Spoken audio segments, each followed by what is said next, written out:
If this song don't get you hype, I don't know what to tell y'all.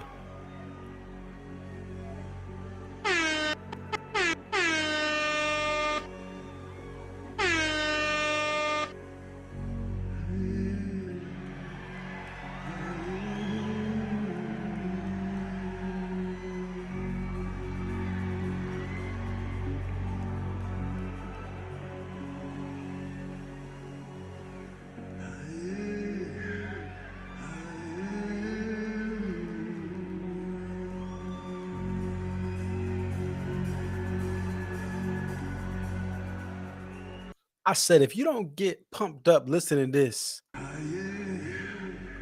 don't know what's gonna pump you up.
Don't trust him. He played Can't Stop today.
What a great moment from the Mansfield show. What You Are returns in Pittsburgh tonight. Can't Stop comes back to the streets of the D&B set list, and Sister and Watchtower surround the great song of Granny. Your D&B post-show stream starts right about now.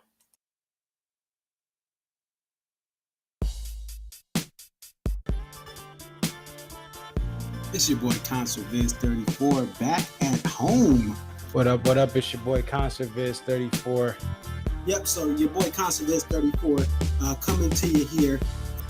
What up? What up? It's your boy Concert Viz 34.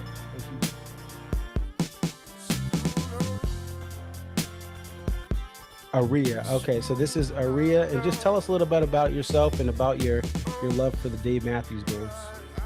I've been a fan of the band since April 28, 1998. And if you recognize the date, that's when Before These Crowded Streets was released. Alpine is definitely a better venue than Summerfest, but we'll take it. I think I've been going to shows for about 20-something years. I always tell people, like, compare DMB to now to when I first started. And I got started, in my opinion, I feel like I got started late. Like, I was at the very end of the band's prime. I feel like that 03 to 06 was like the end of the prime. 07, 08 was like, you know, we're at the very end. And then when Roy passed. Dave really, this is the thing. Dave has put, Rashawn has been assigned the quarterback of this team. He is the coach, the play caller. He designs the jams. Dave just shows up and plays whatever he's going to play.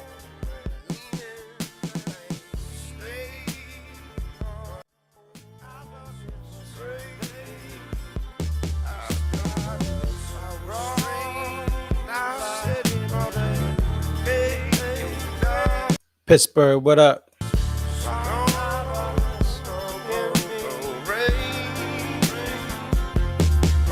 Cranberry Township, what up? Squirrel Hill, what up?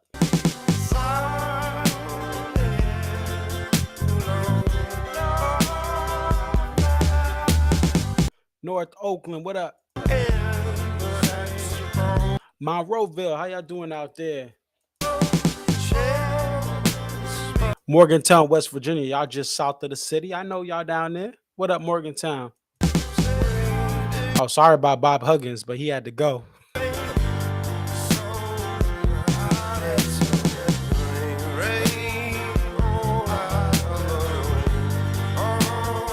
Brookline, what up?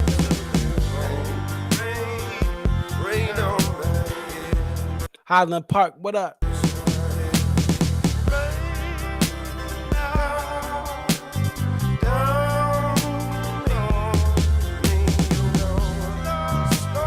Penn Hills, what up?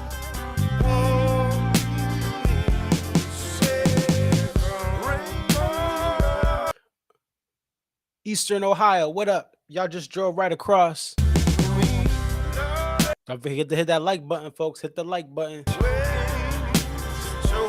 Youngstown, Ohio, what up? Newcastle, what up? Indiana, Pennsylvania, IUPI, what up? I see y'all out there.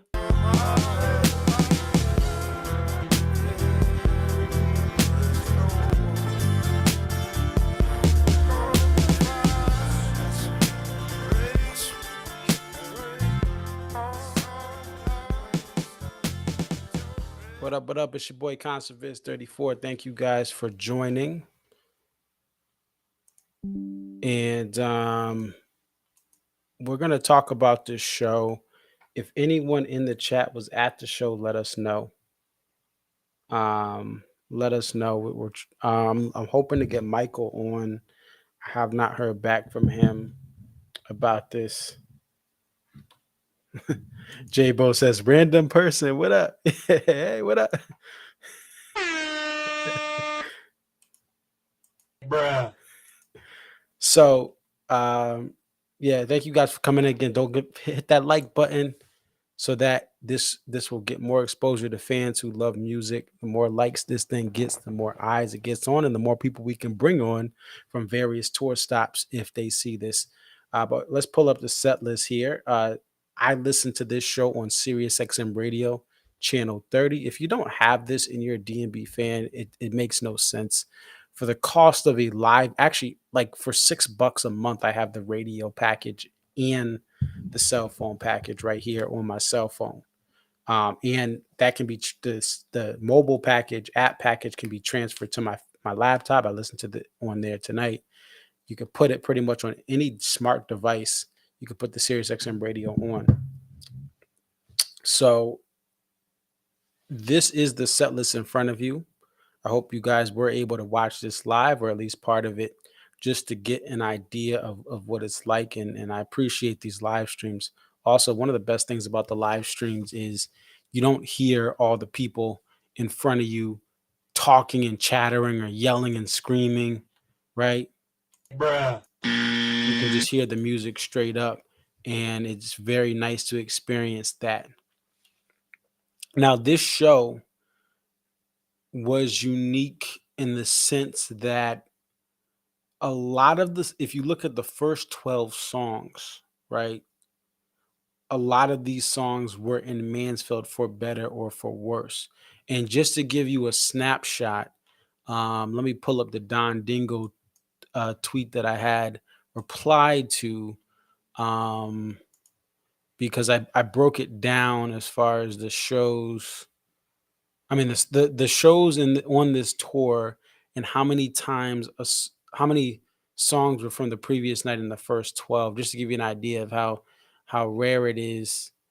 Let's see if I can find this. Okay, so here it is. Let me pull this up here.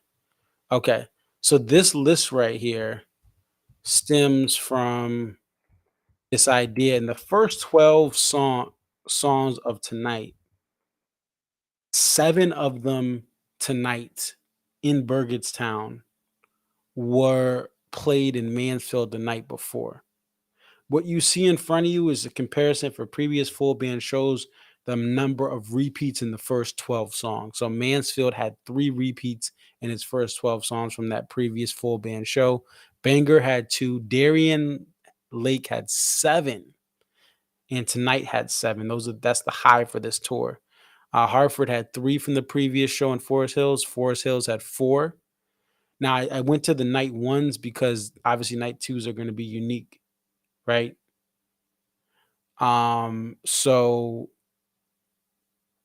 night 1 of Charleston, there were 2 from the previous Wilmington night 2. And then Wilmington night 1, there were 5 repeats in the first 12 from the Riverbend show. And then Riverbend only had 2 repeats in the first 12 songs from the Nashville show. Nashville had 4 from the previous South Haven. South Haven had 4 from the previous Rogers. Rogers had 3 from Dallas. Dallas had 3 from the Woodlands. And also the other thing, and we'll get to this as well, but I'll put it on here because someone put a random person in the chat, put it up here as well. We have the most busted stuff. We have this year is tied with 2002 for the most busted stuff since 2000. It's tied. Um, it is tied because 2002 had 7, and so did Tonight. And I even had that tweet here. Oh, I messed it up. I messed it up because I said the most, but I meant the second most, and I could not type there. But that's a good thing. That's a very good thing. And 2010 was passed. 2010 had 6 busted stuffs. It has 6 busted stuff full bands, and I don't even count those because it was essentially Dave not playing and Tim was playing this extremely loud electric guitar at the time. It's come a long way. I love Tim's balance in the mix right now. And really wasn't his fault. It's the audio engineers that just let that go. They should have changed and balanced things out a little more. But I did not like those busted stuff. And also Dave didn't want to play it, right? Um this is not the best late set of the tour. Because this is busted stuff, What You Are, Nancy's late set, When the World Ends. I don't care when it is, it needs to stop. But this was the ending did help. Let's start from the beginning. 41. Matthew says, well, let's answer this question. Does he play any other songs in the same tuning as Busted Stuff? So initially, when Busted Stuff first came out, no, it was one guitar. Busted Stuff is now played in standard tuning. Dave on Howard Stern did say that he learned it in standard tuning. This year, he learned it in standard tuning. So this was a new thing for him to learn it. He learned it in a unique tuning that only Busted Stuff had, and that's why he kind of stopped playing it. He's like, why am I gonna, get one guitar specifically for this, have it set to the board, and I only play one song on it like that. I know Can't Stop's the same way, but it was just like, what's the point? It's a waste of an acoustic guitar.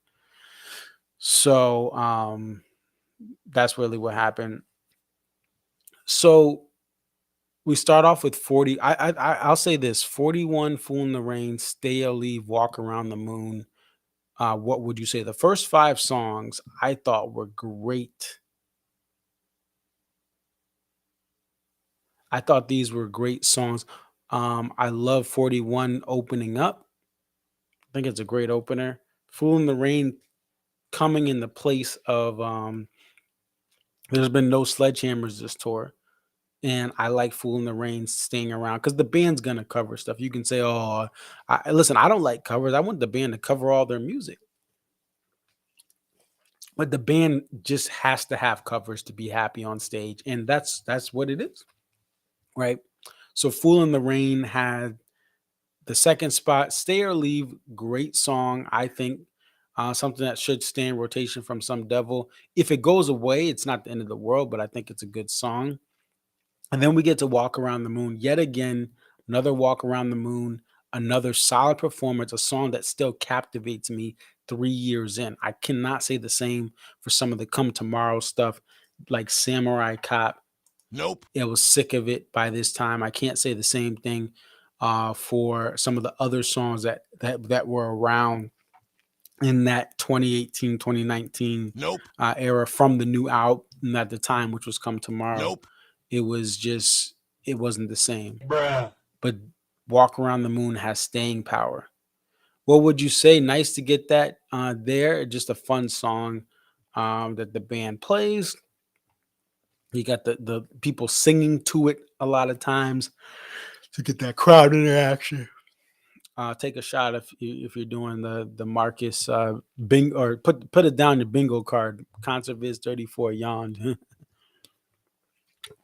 So you get to the first 5. I think these are good songs. You're building up to something, and then Can't Stop happens. And Can't Stop needs to go away. As I've always said, too fast, cringe lyrics, just something that was great that I did not get in my first 2 shows. And there's the tour debut in Burgettstown. Hopefully it stays in Pittsburgh. I said it's probably because, these Steelers, Penguins fans who are horrible, they probably and have bad taste, obviously, because they root for the Steelers and the Penguins. They probably liked it because That's what they're like. Anyway, I'm messing with y'all. But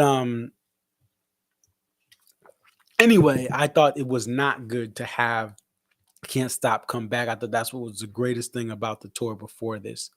Monsters comes back, and I had a little joke here on Twitter as well about Monsters because it did go away for a mini vacation. It did go away for a mini vacation, and it was, let's see, where is that? Yeah, I said right here, Monsters went to visit her college friend's family beach house for a few weeks and just got back on the set list. Welcome back. Yeah, Monsters was just living the dream. College has ended, and you have summer break, and you don't have anything to really do. So you go visit your college friend. Oh, we got the beach house. It comes back early June. I think it was June 9th was the last time it was played before tonight. And it comes back. I love Monsters, and I really want to hear it live. I hope I get it at Guilford or SPAC with the two-night stands that I have back to back, because it is a great song, and it captures what this band does great in this post Boyd, post Roy era. So I thought this was a great version of this. Gray Street, another great song. Madman's Eyes, yet again, we're getting just great performances of this song.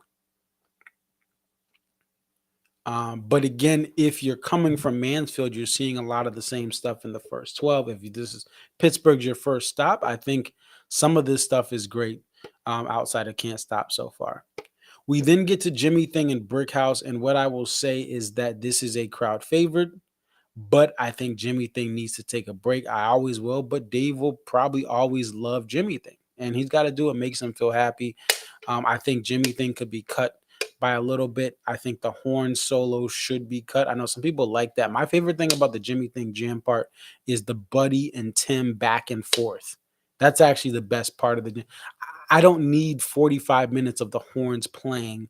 I'd rather have Jeff be highlighted in other songs like 41 than to showcase his stuff on Jimmy Thing. I think it's become redundant, but again, many fans love Jimmy Thing at the show, especially the casual fans, the fans that only go to one show every other year or every couple years, especially at a venue like Burgettstown, which was removed for some years here on and off. I love the Brick House partial. I love Rashawn singing on that. And I don't have anything bad to say about Brick House. I do like it. I also don't mind the I Want You, She's So Heavy partial in the After Everything. I do think, though, that this could be something that some fans aren't going to like or get sick of. This is the seventh time that we've had this combination back to back. And that is something that is, and I'm waiting to see about Michael. I don't know if he'll be able to make it in here, but hopefully he'll be able to get back. If anyone else went to the show and wants to come on, let me know. If you were at the show, just say, hey, I was at the show. I don't see anyone. But after that, we have When the World Ends. This song, what I realized is I don't like the lyrics to When the World Ends. I think the grooves, when I was at the show in Mansfield, it wasn't that as bad as I thought. I think it grooves pretty good and it gets the crowd going. I still think it needs a break. I still think it needs a break, but I think musically it's really solid and tight. I think lyrically is what I don't like about it. After that is Busted Stuff, and really when you get something like the next three songs, this run, Busted Stuff, Nancy's What You Are, is kind of the silver lining of this show. If you're in the mindset of, listen, I need these these bangers, these a good run of songs. Some people like the songs like Can't Stop, and you like Jimmy Thing, and that's fine. I'm not knocking you. I'm just saying, if my mindset going into a show, this Busted Stuff, Nancy's What You Are is why you go to a show like tonight. And it's completely random. I mean, you think about Busted Stuff, even with it having all of these performances. If you went to Wilmington and Charleston 4 consecutive shows, you did not get Busted Stuff in the Carolinas. And it's just there's no literally rhyme and reason on this sometimes. It's just that's how it goes.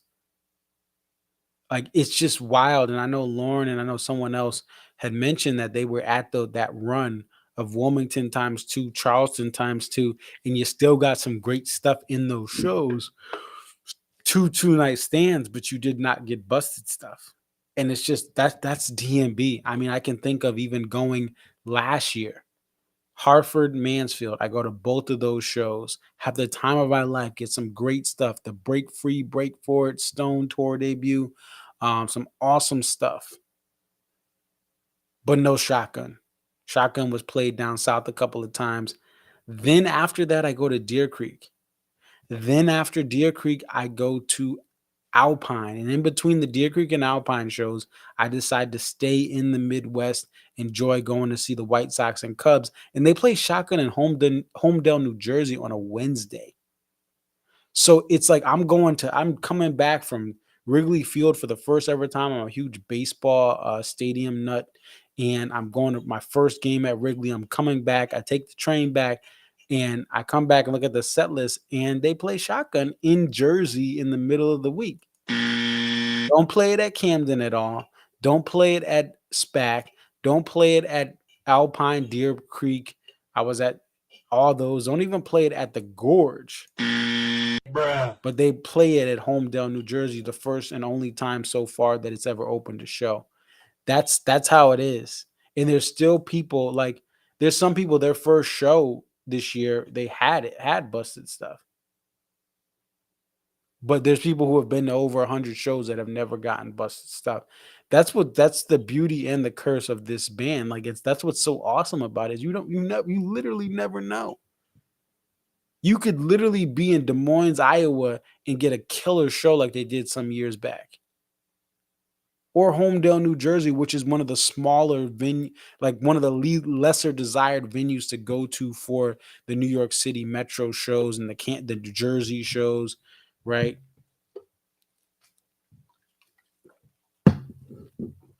So yeah, one Busted stuff was amazing.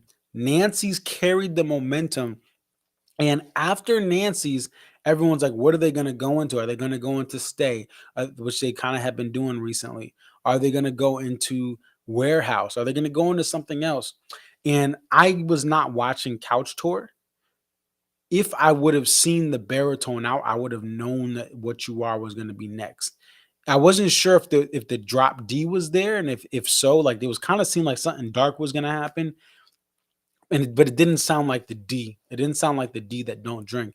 But I was like, okay, something is gonna happen that's like a intense song, but I couldn't see what guitar Dave had. So when it goes into What You Are, I was so pumped even here at home. Now, vocally, Dave struggled during this end of the show.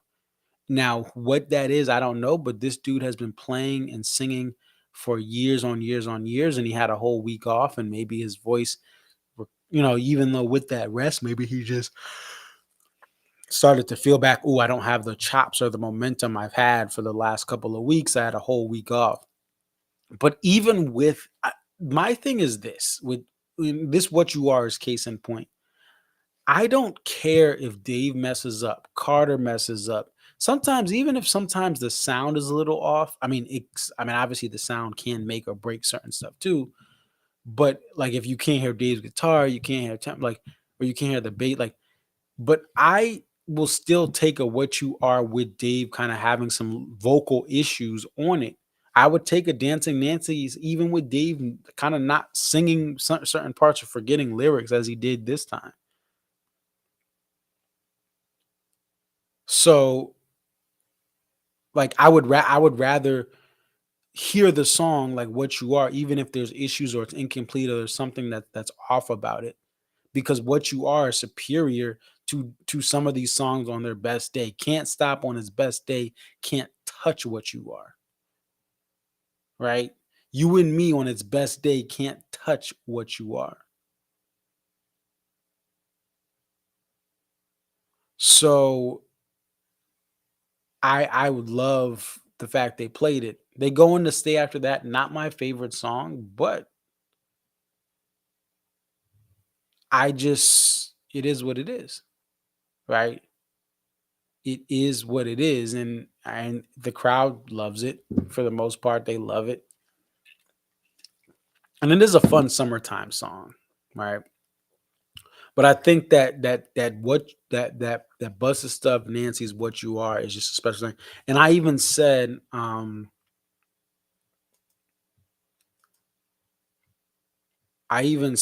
right here, I said like let's normalize that, right?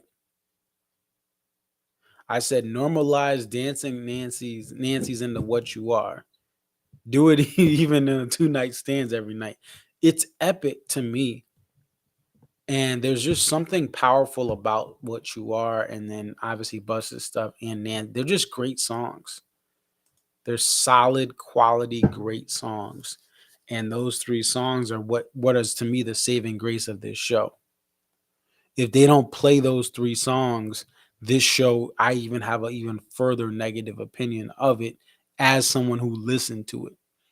Obviously, I was not there, but to listen to it, the audio, listen to everything they're doing, I thought that was a saving grace. Now let's talk about the encore, the tour debut E1 is Sister. Um, I don't need this song ever. I understand it's special to people, but I would say if I had to give this a 0, a neutral, a -1, or a +1, I would give this a -1. I don't need it, but I understand how powerful it is, especially last year. And Dave was dedicating women and da da da da. Right? It can mean something, especially if you have a sister or you're a woman or whatever reason. I don't need the song, so that's kind of a downvote for me. Granny is a +1. Granny is awesome no matter where it is. An encore, the main set, the side chick set. I don't care. It's great everywhere. My favorite spot for it is that second or third spot of a set list of a main set, but I will take it anywhere, and it's pretty cool to throw it in the encore. Makes it unique, gives a little bit of spice for it. Now, if you told me there's a 3-song encore, I'm gonna be excited typically.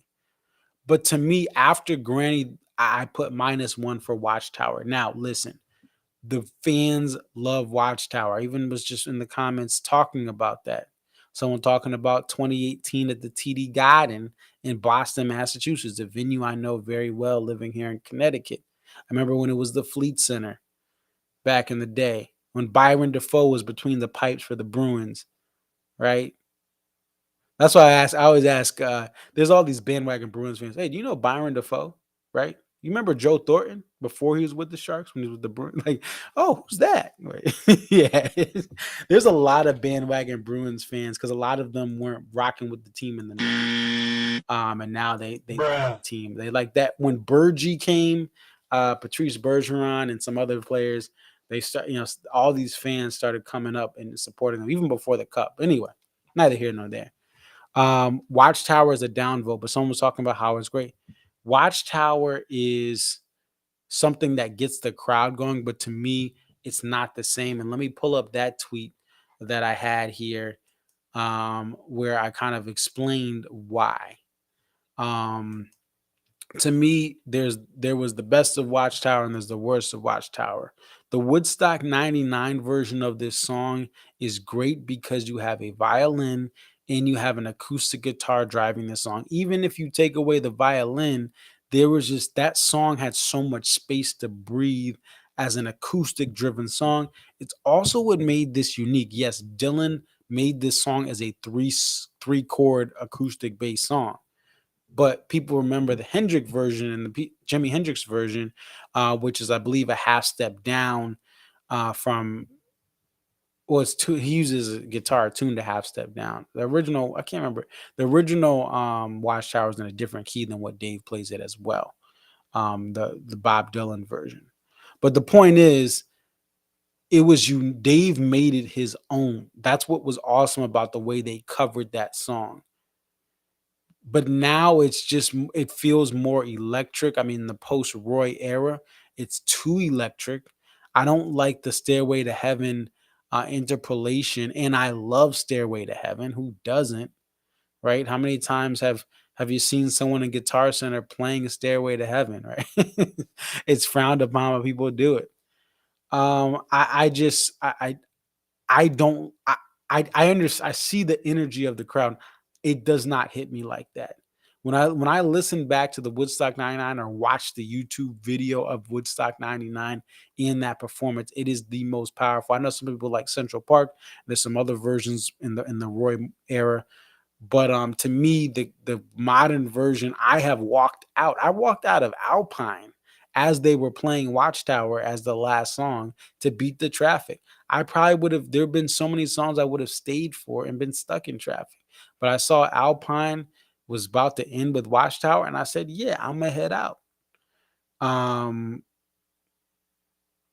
I just don't like the way they play it now. I think that with a guest like Solis or Zach Brown, I think it's really cool, but because they add their own flair, maybe vocally they hop in, but it's just not for me, dog. But I can fully admit that it's something that's huge for the like people love it. So let's see if we can get Michael. Let's also see what some people are saying. Shout out to Darren. Darren messaged me. The band Darren was at the show. Okay, and he gave me some intel. I said the band was sounding good tonight. Was one section next to the soundboard. A little worried earlier in the week because Rashawn posted on social media that he had struggled with congestion, so he was worried about that. The encore was a hit for Darren, but understands it's a taste opinion type of thing. Yes, and so that's the thing. Let's also see. I'm gonna see if we have any replies to. I did tag some people to see what they thought of the show. Let's go to that here real quick. Um,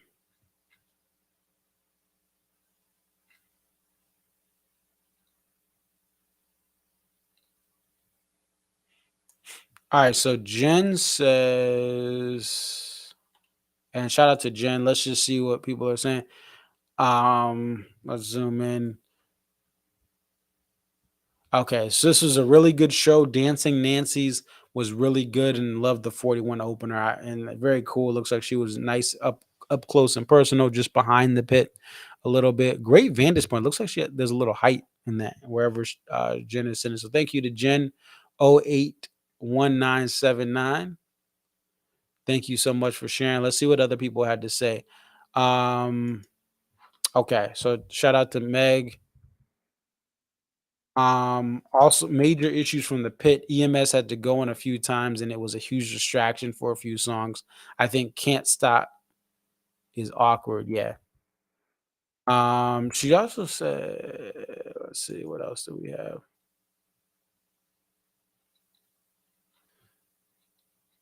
Ryan Miller says 41 opener, crowd locked in right away. Monsters outro keeps getting stronger. Mid-set Gray Street always fun. Personal highlight was his first Busted stuff. Ryan, salute to you and anyone who was there who got their first Busted stuff. It is a special moment for a lot of fans. I mean, fans with the parts of the 2000 tour, you got it, but there are fans that may have not. Maybe they started in 01, 02, especially that 02 to 04 fan base. They didn't really, it was hit or miss, right? There were some 7 times in 2002, but if you weren't at one of those 7 shows and your first show ever was in 02 or 01, you may have missed it. But glad that you got that, Ryan. Congratulations. Let's see. And Meg said, well, it ended really early. What You Are was amazing. Great encore. This show ended before 10:05 p.m., I believe, Eastern Standard Time, Pittsburgh being in the Eastern time zone. So it's Hartford ended early. What it could be, I have no idea. They could just want to end shows early. They could be, more just trying to preserve their energy for the full show. I'm not as worried about shows ending early. I'm more concerned, can they give us just about 2 hours of music or just even a little less, maybe an hour or 15 of action. So take away the time in between sets. So, I mean, song changes, right? If it's about 2 hours of music, I'm fine. Even in Hartford, I was okay. And what I would say is like an extra song really wouldn't have done anything. Just swapping out songs is what matters more, right? Getting Bayou. If Bayou is replaced by Stone in Hartford, it's better. But more songs, sometimes more songs, even though people want more songs, doesn't mean you're going to get more bangers. It just means they're going to play more songs. I want the quality over quantity. And if you have to sit through a bunch of more so-so songs just for that busted stuff, you're just there longer anyway. I'd rather get the busted stuff, What You Are, Nancy's, all that stuff in the show than have to be there longer. Although again, if it's a great set and they're on fire, I want them to play all night long. So it's all about the show flow and what they're willing to play that impacts that quality versus quantity thing. I'm gonna do this tomorrow too. We'll try to. I believe I have the guest secured or guest or two secured for tomorrow. If you want to be on, message, comment below in on this video. If you're watching the replay too, and you're going tomorrow, comment below. We'll try to connect with you. If you come on the stream, we'll give you it. Oh, he got food. Okay. Okay. We'll give Michael some time, and really we're just gonna get some general themes. You guys, I know we talked to, for some of these shows, we can ask all these questions, but we want to get a general quick consensus, maybe 5-10 minutes with Michael, if that, or just get a general idea of him, hear him kind of break down some things that stand out to him. I do want to talk about the Jeff Coffin thing here. And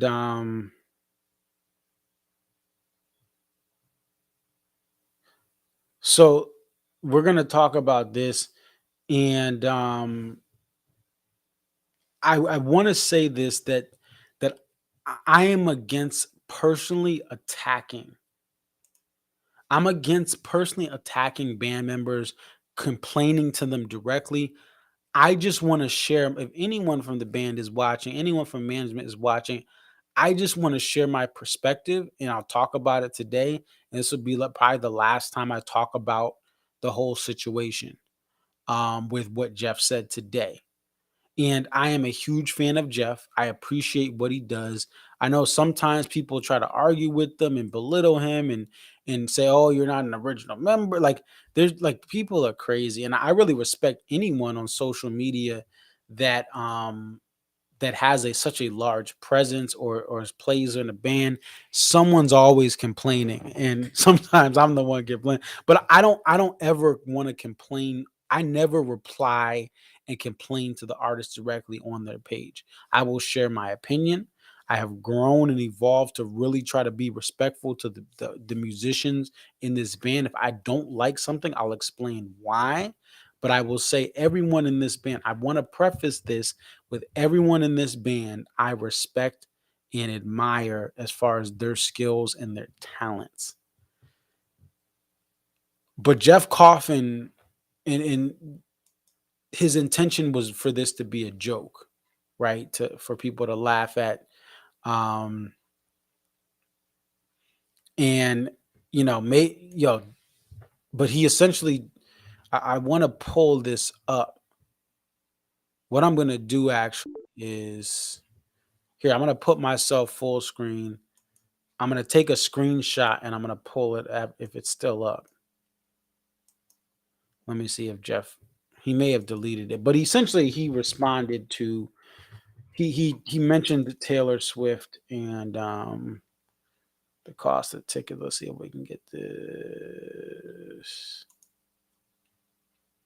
Oh, here it is. He still has it up, and he kind of just followed up. I will say again, he mentioned he didn't intend for this to be like for people to be upset about it. It was supposed to be a lighthearted joke. He edited this, so let's take a screenshot of this, and then I'll put it up here for you guys to see.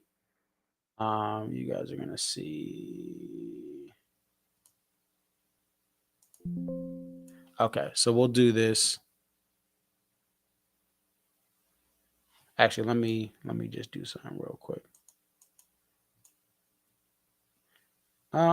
Just to protect. I mean, you guys may know these. I don't know, but I'm just gonna block off these names of people who liked it.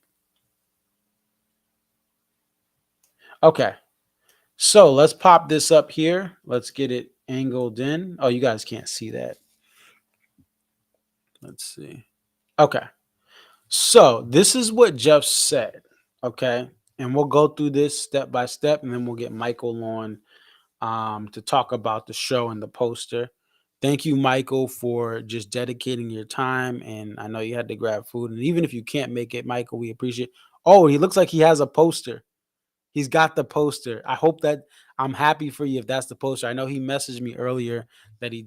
Anyway, we'll get to him in a second. Okay, so Jeff Coffin said, I heard that Taylor Swift tickets are going for over 2K each.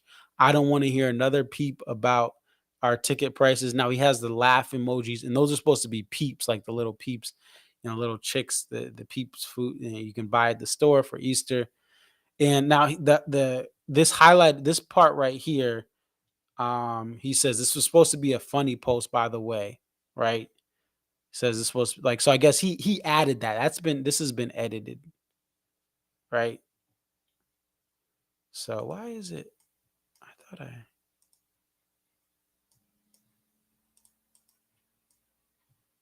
I don't know why I didn't do that. Anyway.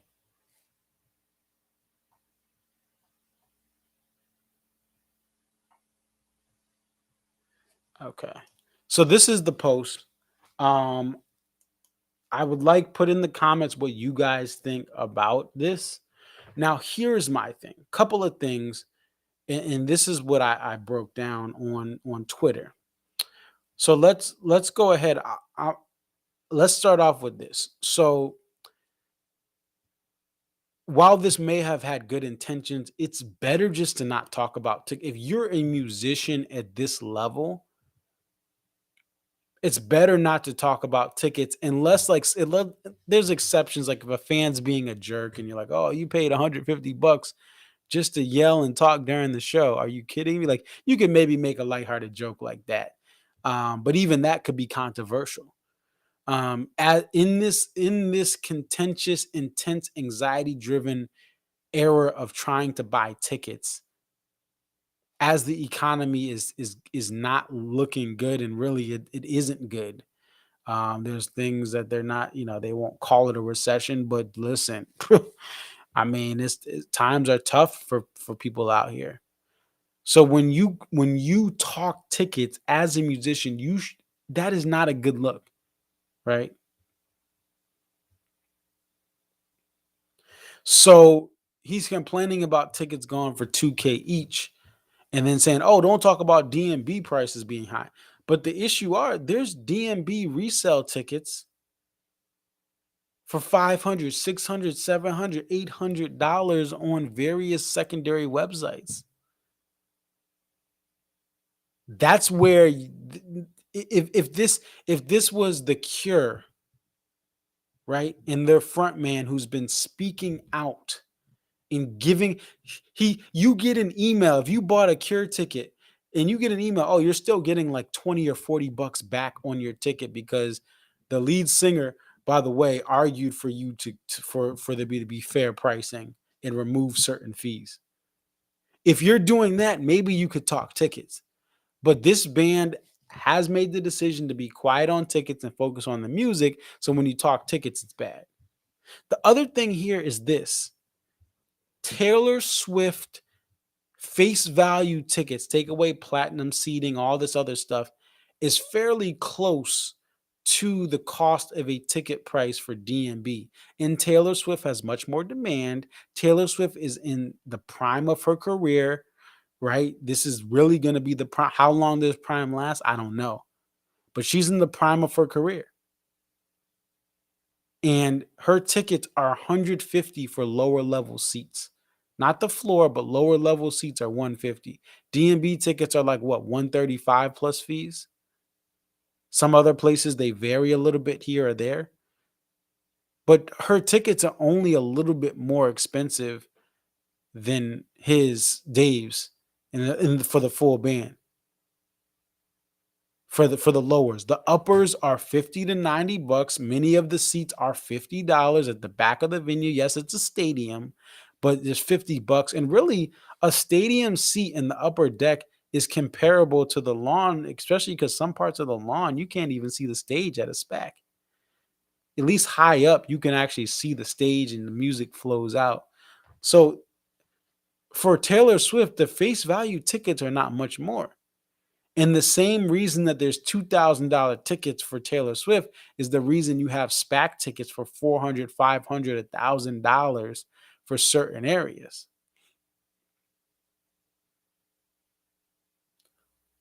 So, Space Cadet, good to see you.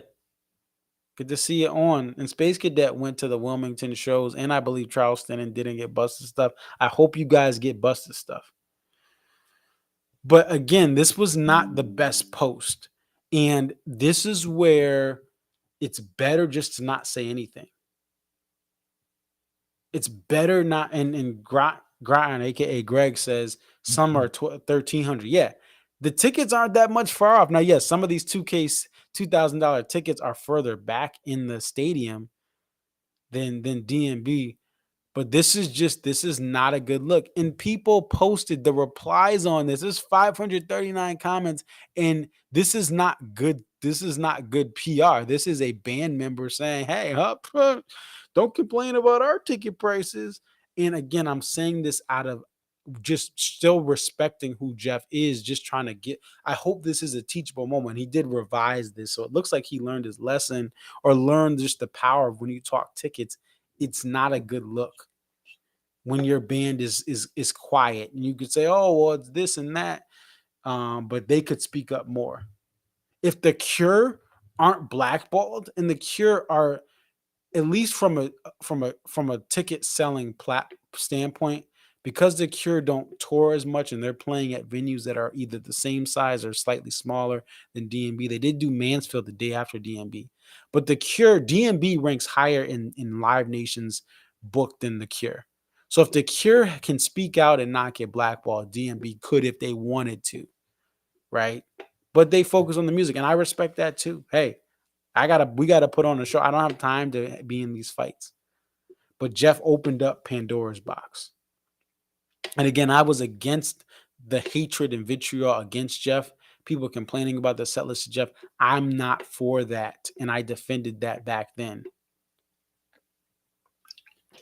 You're upset with the set list. That's David John Matthews. And the Cure, Greg says the Cure outsold DMB at Mansfield. Yeah. But again, the ticket prices are cheaper and their fan base is just, this has been a great move for them. A huge risk. I got to say that. Huge risk. They could have been blackballed.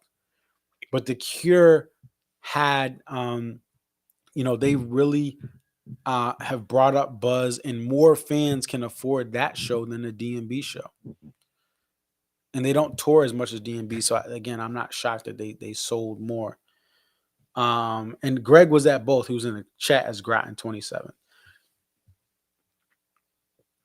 So I hope this is a teachable moment for Jeff.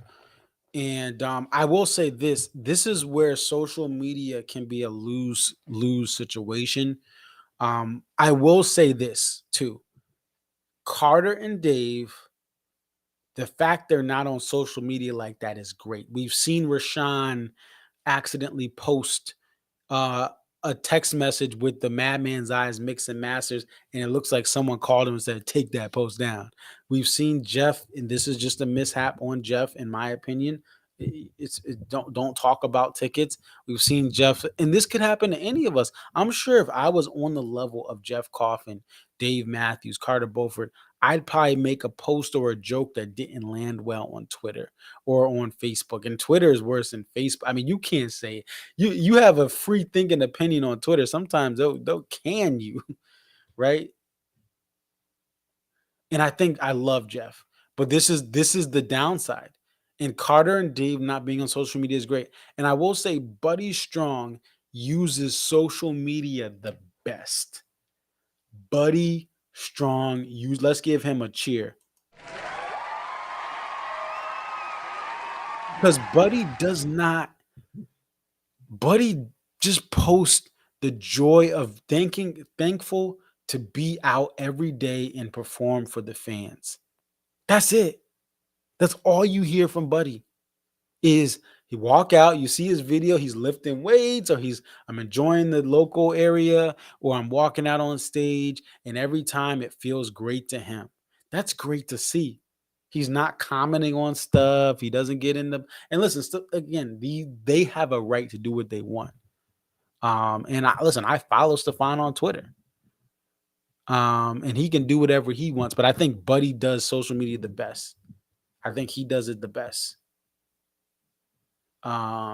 So it's a great thing. What Buddy does for and he's gotten a following.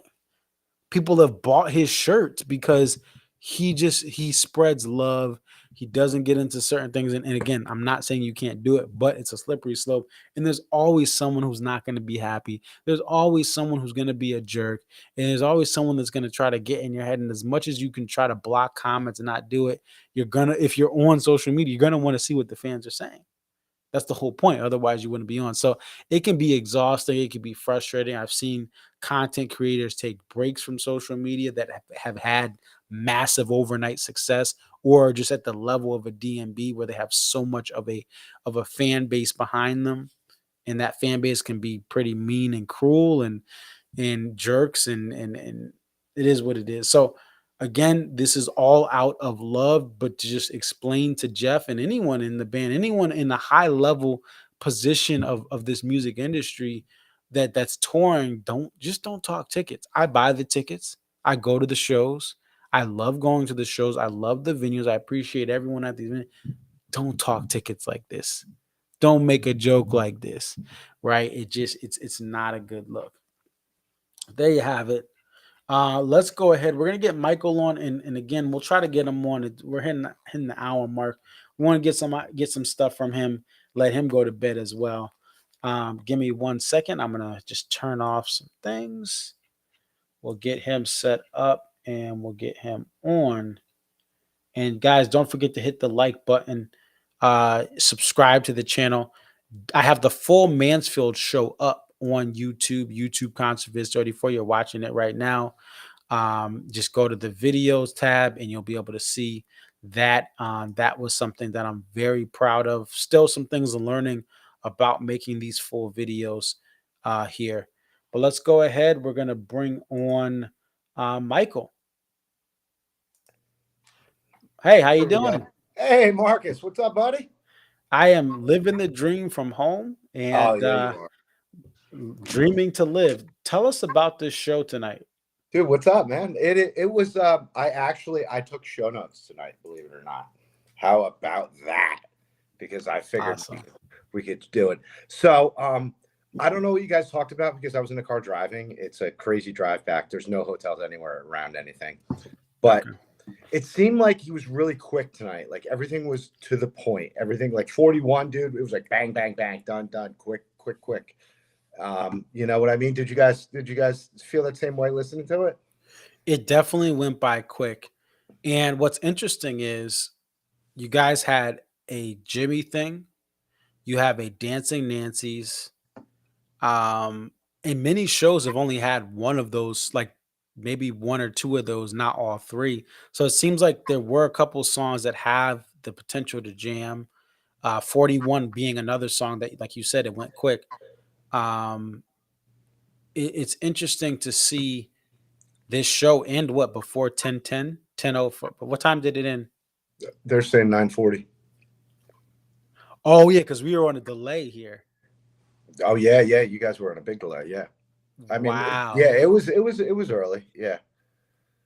9:40. So, but my thought was that because I kept watching it, like it started raining during Monsters. So I don't know if Dave immediately at the gate was like, you know what, let's just hammer the show through. Yeah, I don't know. Maybe I don't know. They're arguing about the time, but I felt like he was like in a rush. Like, let's make sure we get the show in. Like he wasn't sure if somebody was, talking about like, is the rain going to come or anything else? Because it did start raining and it was a little overcast the whole night. So I don't know if he was like, let's just get this done. Yeah, that could be a good point. Is that they were trying to get it in before the rain? Is it raining now? No, it cleared up and it was like a slight drizzle on the way out, but it kind of rained for like 15, 20 minutes during Monsters. And then it kind of ended during Gray Street. Okay, how was the sound tonight in venue?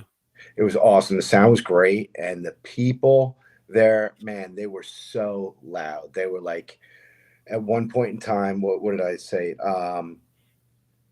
In Nancy's, they just overpowered Dave completely. They just sung right over top of him. He was kind of blowing up. He was screwing the words up and everything else. And it was like at one point in time, you couldn't even hear him. Like he was singing slower because you know how everything's like a little bit slower, and the crowd was like right over top of him. And I was watching. He was like, it was almost like he had a hard time keeping up with the crowd. Yeah. Slow down, man. We're getting old. You just ease into it, people. Interesting. Yeah, because that's one thing we miss out on the live stream is we can hear the crowd here and there, but it's not as powerful as when I've been in the venue, listen back to a Sirius XM stream. You can't hear half the noise. How does this crowd compare to the SPACs, to the Deer Creek, to the other big venues that you've been to, MSG? This crowd loved it all, man. They were all about it the whole night. Like they loved the Beatles part, and like even Madman's Eyes and stuff like that. They were all about it. They were hanging out. They didn't leave, they head out, to get a drink or something like that. And then Busted Stuff, they're kind of like hanging out. They don't like really know it, but they knew it. Nobody left. Let's put it that way. They might not have been singing along, but everybody knew what was going on. The crowd was definitely, they knew everything. When Granny came on, I was interested to know how that was going to play, and they were all about it. Everybody knew every word. It was amazing. That's awesome. And I think that's one of the things, sometimes a crowd that gets really loud and excited, a song like Busted Stuff may not get that same cheer. And hey, at SPAC last year, every day was one of the loudest moments of SPAC last year. Mm-hmm. And that was the tour debut of every day, but you had a run of 41, 20. You get all these crazy songs the first night of SPAC, but like every day was one of the loudest. So it happens where sometimes Busted Stuff, and some people who like Busted Stuff are just trying to listen. They're in shock that this is their first ever Busted Stuff.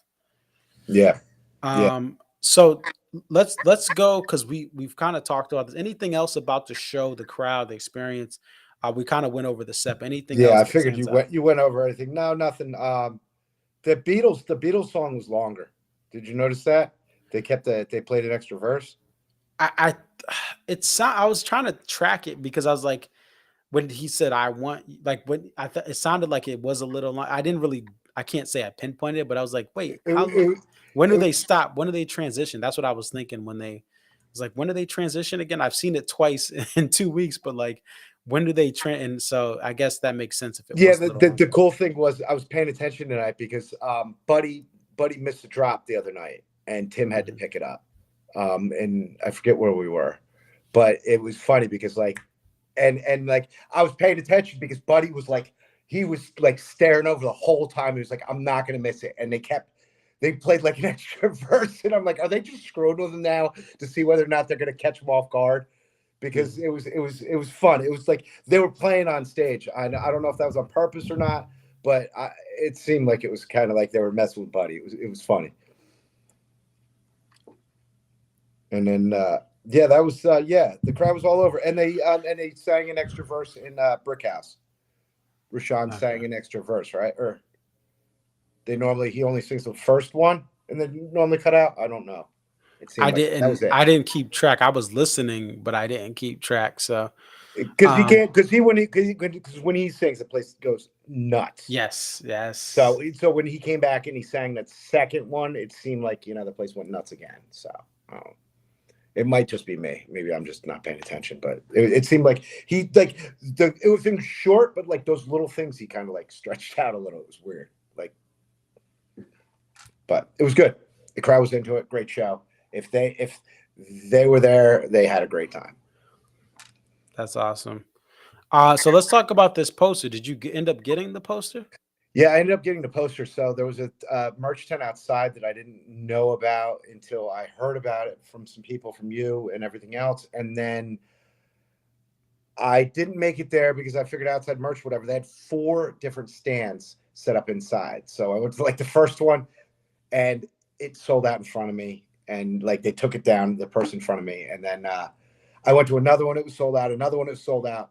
And then like the 4th one, they ended up with stack over there. But I mean, the poster freaks would have been upset because they were like wavy from the humidity, man. They were like, oh, wow. Oh, yeah. I was looking. I was like, oh, my God. And the guy's like, do you want me to just roll it up and throw it in the tube? I'm like, yeah, dude, just go ahead. But I ended up getting one. But there was probably like, I don't know, like after I talked to you, it was like a half an hour and then they were gone. So, but it was like one stand. They kind of moved them all to the one stand, I think. I don't know. But it was really a killer poster. I haven't opened it, but it's cool. And this is a poster that, to me, this is F4D Studios, and the artist was Max242. I really like this. Apparently, so I don't know if this is the Fort Pitt Bridge, or if you guys are from Pittsburgh, in the comments, let me know. I've been meaning to get out here. I'm a geography nerd, and I've heard all about driving through Pittsburgh. I'm a baseball stadium nerd, and I need to get out to PNC, which is, people say, arguably the best stadium. I've seen pictures, but I want to be there in person. But it looks like there's the Fort Duquesne or Duquesne Bridge, and there's the Fort Pitt Bridge, and both of them have this arc. But someone was saying you can't walk on that bridge. Yep, so there you have it right there as well.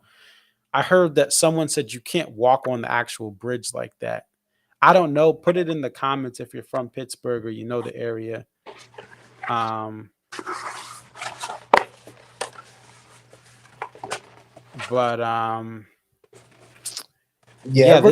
they were all about the poster, man. That was definitely the talk. Everybody wanted it. Mm-hmm. And I believe that this studio, so we've had this poster. What other poster did they do? F4D. Oh, they did the one for Buffalo. I mean, not Buffalo, Darien Lake. So if you guys remember the Darien Lake poster, let's go to the almanac for that. That was also F4D Studios. So I think this is my thing. And again, just giving my opinion, not trying to take money from someone's pocket. But I think F4D Studios should do like what Methane does. I think they should have, 15 posters a year or so. So let's go to Darien Lake here. Darien was nice, man. I wanted that. Right. That's the same studio that, kind of like Methane is a studio of artists. And they kind of credit each person for they're like Methane, it just says Methane Studios.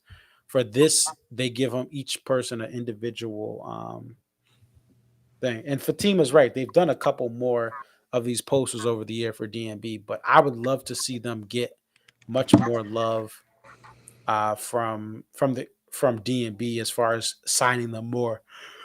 Because to come to a Friday show, and Pittsburgh's had great posters, but to come to a Friday show and really get a Pittsburghy poster like this, and to have a bridge, I've always said the artist needs to utilize more landscape, like a bridge, like a city skyline, which we saw Mumford do, right? But I love like the idea of using bridges and rivers and boats on a river, or like they could do that 5 or 10 times across various venues, and I wouldn't get sick of it. I'm sick of the 41 car or the 41 airplane, and then the moon in the backdrop, and then or the monster, the creature, right? They just sub out stuff for Methane. Or mushrooms somewhere, like, oh, the mushrooms are in Boston this time. Like, no, come on. But if you make a poster that has a bridge from the local area, or has a landmark from a local area, or has a skyline, to me, that's special.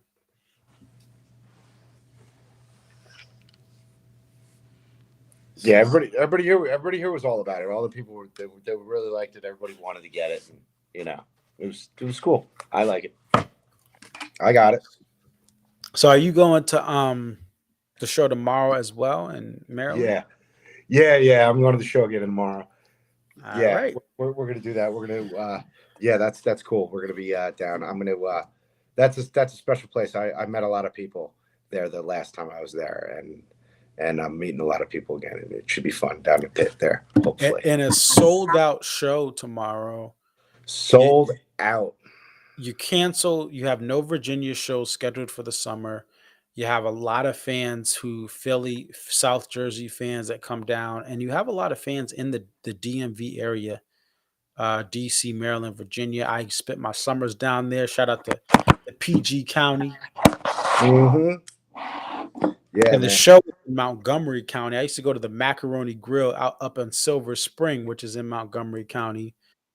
So I know where Columbia is. Never been to a show there. This is back in the mid 2000s. The last time I was spending my summers down there. So it's really nice. It's really a nice venue. Like it's cool. It's like a mini SPAC almost. Like the venue inside. Yep, and the roof. I know the roof is classic wood. Like it's a notable roof and shed. But it's great to see that DMB can sell out a bit. Like it's like just the optics of DMB selling out a venue that big. Merriweather, they don't do it every time, but when the last 2 times they've had great sales. That is a good look. They don't sell out SPAC. They don't sell out the Gorge. A lot of this is lawn based. But to fill up that whole lawn and pavilion, to have the idea, and this is also why Jeff probably shouldn't have talked about tickets, because people were looking for for Merriweather. People are looking for lawn tickets because they sold out. Every other venue you could walk up to SPAC the day of the show and say, I want a lawn ticket to sit behind a bunch of trees, right? Sold out. Yep. So that is a great optic, and that's a great thing for the band to have a show sell out like this, because it does not happen that often. Oh, Richard, I'm in the back. Richard wanted to know where I was sitting at SPAC. I can't remember the sections, but I'm in the lower level back for both nights. But I have seats. I'm blessed to have seats. But I'll be at the back of the lower level. No balcony this year. I was in one of the last rows of the balcony last year, but I love the balcony. So I'm up in the balcony this year. Oh, okay. So be cool. It's one of those cool things where, wait, doesn't Merriweather have boxes? Do they have box, like a side box, or I don't know? Maybe not. I thought they had like side. No. There's on this thing. They're just showing like normal here. Just see market. I don't know. Just normal. No, let me try to find a picture, because I believe. Oh, they got some boxes hidden in the middle there. Yeah,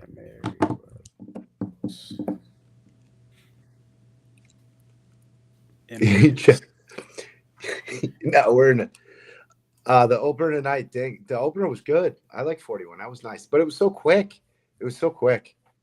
Yeah, this is what I'm talking about. This is what I'm talking about. If you look, like they have like this little like VIP. Oh, they got like boxes. Oh, yeah. Shoot. Like, wait, I'm echoing. Is that your name? I think it's you. Try. Oh, all right. Wait, hold on. How many? You got too many windows open? Sometimes that happens. I don't know. Let's see. Heinz should come. Absolutely.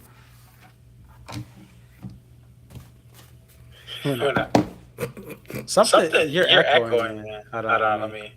Let me try this. Yeah, when I mute you, like you're muted right now, Michael. Do you have the stream on? If you have the stream on, turn it off. No, I don't. Oh. No. Am I on speaker? No. Okay, let's see. All right, now it's I don't hear myself. When will my reflection show who I am inside? Oh, now I hear it again. Yeah, I don't. I gotta get a headphones. Oh, that's what it is. So I'm coming out. Yeah, I'm muting. You're muted right now, Michael. So yeah, I don't. Let's see. Yeah. Dun, dun, dun, dun, dun, dun. Oh wait, it's a All little right, softer I'll get now. my headphones for tomorrow. How about that? Okay, yeah. Turn my headphones up. Shout out to people who watch Chappelle. Chappelle's show is getting kicked off of was it Netflix? I'm thinking of fisticuffs. Turn my headphones up. Hang up and call back. Turn my headphones up. Yeah. Yeah, I'll hang up and listen. First time, long time. Conservate, you suck. Oh, we should do that definitely Yeah. with you. I love it. Take calls. Stop hating on Bayou. We That's my baby. need a 30-second delay with Heinz though. Yeah. Yeah, I'm not. Heinz is not. Yeah, this is a children's show. But shout out to Papa, whatever. I don't know what Heinz is. But it was great to see him and his father were on watching the DMB show, and it's really dope. Happy belated Father's Day to you, Michael, and everyone, all the fathers out there. But anyway, we're gonna get you off, Michael, because yeah, this echo is. Thank you so much, Marquez. Thanks for coming on. We always appreciate your energy, your excitement, and sharing with us what's going on the front lines. I almost forgot. I got this too. Oh, we can't see. We can't see. It's a black screen. Thank you, sir. But all right, have a good one, Michael. Deuces. All right, yeah, I think we have some technical difficulties here. But yeah, Heinz, it was great to see him and Papa Heinz. We'll call him Heinz Senior. Great to see he went to go visit his father for Father's Day, and they were listening to the show, and just it's always great to see those family relationships and you can't put a price on family, even if it's not blood family, right? Even if it's family that's just people you're close with and you've grown up with, family, friends, things like that. Speaking of that, one of my family friends went to, I think it's like Central Catholic. She went to Central Catholic and she grew up in Pittsburgh, my old babysitter. And actually that's her son right there. That's my boy Kyle. Oh, let me switch this back, man. That's my boy Kyle right there, and that's my brother to the left. And that's the Chevy Lumina way back in the day. That's like 99. This picture was taken in like 99, I think. 99 or 2000. But my friend Kyle, his parents are from Pittsburgh. So let me zoom. So yeah, they're from Pittsburgh. So that's kind of how I know some of what like of the area. I've never been, but I've heard about Pittsburgh and what it was like, what it is like now. I think they're back in Pittsburgh now. They've moved around. Bowling Green, Ohio, West Grove, Pennsylvania. They left out of Connecticut when I was in high school, but real good friends. But yeah, so anyway, that's my connection to Pittsburgh as my babysitter growing up. I was becoming a Flyers fan, and my babysitter's husband had a Pittsburgh Steelers flag on the house. So yeah, I shout out to Kyle, my guy Kyle in the middle over there, and Mr. and Mrs. Lewis still going strong. I think they just had a wedding anniversary. Mr. and Mrs. Lewis, they've been married for over 35 years. And Mrs. Lewis used to babysit me. It was like a second mom, especially to my brother. Both of my parents were working in corporate America at the time, and we used to stay over there when we were young. Used to watch us, take care of us, looked after us when we were youngins over there. But we'll see about tomorrow. Thank you guys for watching the stream. And again, I just want to say I'm very proud of this, and I shout out to everyone who has watched the video, given feedback. I accidentally forgot to move. There's a double track on part of number 41 on this video, but if you go on to my YouTube channel and go to the videos tab right here, I got the Mansfield full show and the Hartford full show. Also, if you want me to, I may start doing this. And again, you don't have to do this. This is not, sometimes people don't want to post to YouTube because they don't want to create their own account.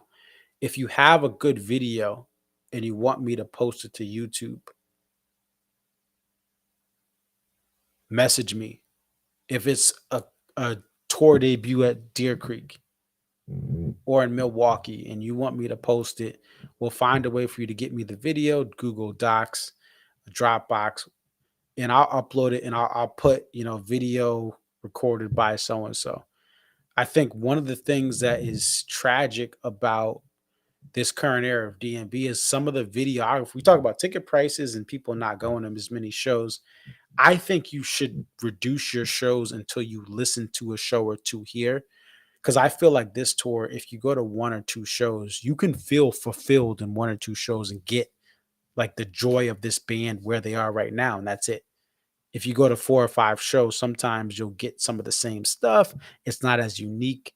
I'm not trying to take away ticket sales from DMB, but I really like, even after Mansfield, like the rest of the shows are just more vacation type stuff. And again, we'll get more as far as trying to, I'd love to meet as many people as possible at Guilford and SPAC, but it's just bonus. I don't expect much more as far as song deep cuts. There'll be some stuff, but it is it's I say all that to say that there's less people putting videos up. That's why I put this Mansfield video up so quick. Typically, like for a Deer Creek or for an Alpine, you'll see a bunch of videos uploaded like a week later because people are traveling. But for this Mansfield show, it was hard to source videos. I recorded most of it. And listen, I had a great personal view. This isn't the best view to put a full video up. And there weren't many pit tickets. There weren't many stuff. Tyler, I wouldn't say it's the worst tour in years. And actually, I'll say this, Tyler, Nashville in this year was better than Nashville in 2018. Nashville in 2018 was absolute just was drop bombs. Well, I shouldn't say that. Let me stop. But Nashville this year was much better. Nashville in 2018 or 19 was horrible.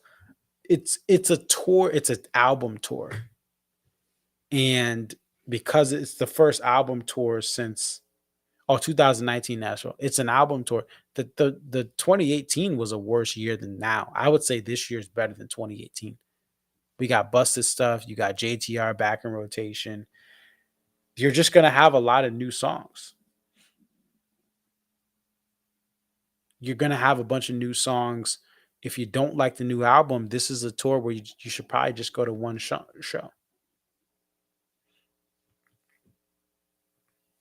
All right. Someone says, "Oh yeah, can't stop it." Sister Davis. Can't stop. Sister Davis. It was funny. Shout out to DMB Society because I love what Sean does with DMB Society. But it was like that was the highlight for DMB Society. It's like, oh, sister, can't stop tour debut. And listen, that's just the graphics, the awesome graphics that they do. DMB Society, but it just like, yeah, that's not gonna do it. For me, like that's like, oh man, yeah, sister, and can't stop. I can't stop listening to that song. No, I can't.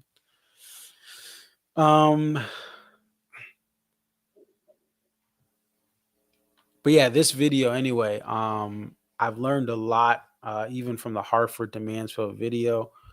And another reason I started doing this is because Copper Pot kind of said he's really gonna just be highlighting stuff unless there's like a heck of a show and there's enough video. He's struggling to find videos of stuff.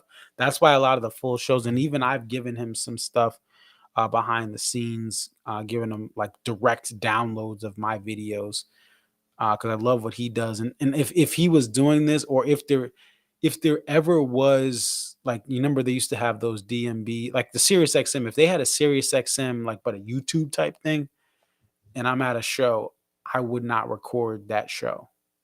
If they ever get to Nugs or some sort of like thing like a lot of the jam bands do, I'm not going to put up full shows. I may put up a song or two just to give like people a glimpse in. But the reason I do this is because we don't have a Nugs. We don't have that type of consistent ability to purchase a show. We have every once in a blue moon YouTube, and every once in a few years a YouTube stream will come on, or something in the Waterfest, but they'll have that online.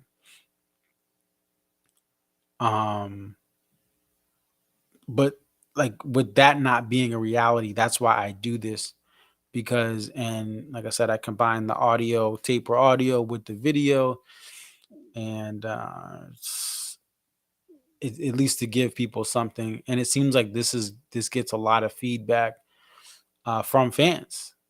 Even some of the stuff I put in Mansfield, I just happen to be one of the only people up with the camera. I'm not the best video recorder, but there's no one else that's doing this. So, and again, if you want to, I strongly recommend, you'd be surprised if you have the ability, if you want to upload videos to YouTube, do it. Create an account. You can turn comments off, because piecing together these shows when we don't have an ability to purchase or buy a stream is awesome.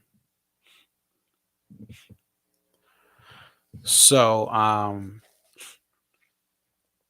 yeah, that's where we're at. See you guys tomorrow.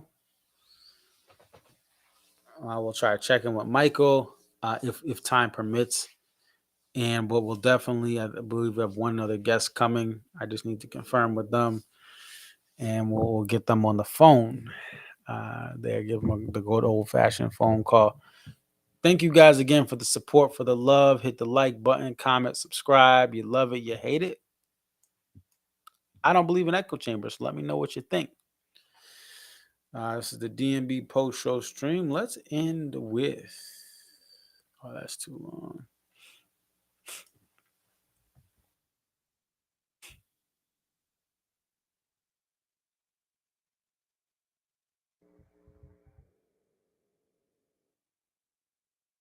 Let's see. Let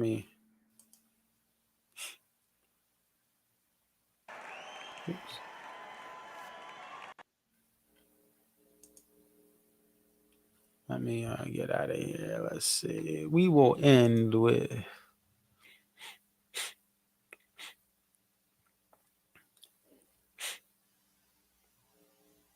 Why I Am, the song that I say is not the right tribute for DMB. We'll end with it. It's quick, it's easy.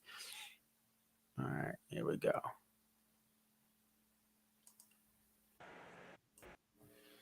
And with it, thank you guys for watching. Your whole life is in front of you, folks. Find some inspiration deep down inside of you and live your life to the fullest. This is Why I Am from Mansfield 2023. Full show up on my YouTube, YouTube ConcertBiz 34. Thank you guys for watching. Peace.